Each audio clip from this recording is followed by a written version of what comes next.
అంతా భగవంతుడు అనుగ్రహం అండి, ఏదో పైకి వచ్చాను. కష్టం వచ్చిందనుకోండి, ఈశ్వరానుగ్రహం అండి, ఇంత కష్టం వచ్చింది అంటాడా?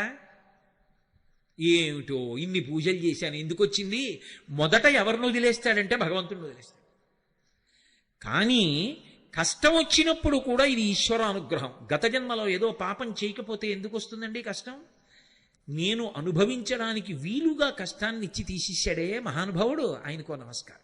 అన్నవాడు ఉంటాడే వాడు నిజమైన భక్తుడు, అది శ్రద్ధ, పండుతున్న శ్రద్ధ. అందుకే దూర్జట్ అంటాడు, లోకుల్లంగని మెచ్చని అలుగని లోలోన నిందించని చీకాకున్బడని మహాత్ముడనని జేలొగ్గని మూకీభావమునం తిట్టని త్రోయని నీ కారుణ్యము కలిగి ఉండినను అంతే చాలునో శంకర.